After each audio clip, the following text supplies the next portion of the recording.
Pour l'Europe, les centres équestres ne sont pas des équipements agricoles utilisés à des fins d'activité physique et sportive. Donc, ils ne peuvent bénéficier d'une TVA à taux réduit de 7% et doivent être assujettis à une taxe de 20%, comme les courses ou l'élevage. Insupportable pour les quelques 400 manifestants réunis hier à Argenton-sur-Creuse, même si certains avaient une autre cible que Bruxelles. Il y a les injonctions de la Commission européenne, mais il y a aussi la décision de la Cour de justice européenne. Et actuellement, la Cour de justice n'a pas rendu de décision défavorable à notre encontre. Donc c'est vraiment une décision unilatérale du gouvernement.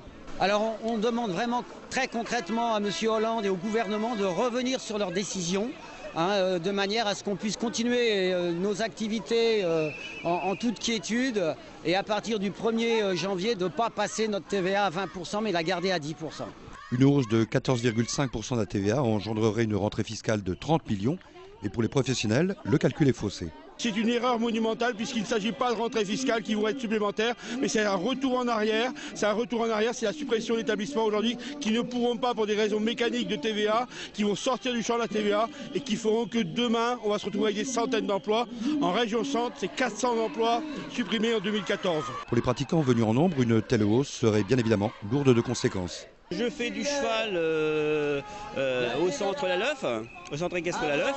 Le problème c'est que tout va se répercuter sur nous en fait. Et on va pouvoir exercer notre passe-temps. On est 3 montés à cheval à la maison, donc mes filles et moi-même, et une hausse de la TVA remettrait en question le fait d'être propriétaire d'un cheval, tout simplement. Présent aussi à la manifestation, des professions directement concernées par cette nouvelle fiscalité, comme les maréchaux ferrants. La majorité de nos clients sont des centres équestres. Il y a déjà le commerce des chevaux qui a été touché en début d'année avec une augmentation de la TVA de 7% à 19,6% en début 2013. Ça nous a touché par l'intermédiaire de nos clients étant tributaires de cette TVA, ont eu une baisse d'activité. Et là, on est menacé aussi de la même manière au niveau des centres équestres. Et si la TVA augmente à 20%, ils vont avoir moins de clientèle, moins de rentrée d'argent et nous, on va avoir une baisse d'activité de la même manière. Pour les professionnels de l'équitation et pour les cavaliers, une seule solution. Après l'exception culturelle, obtenir l'exception sportive qui permettrait de conserver une fiscalité adaptée à leurs pratiques.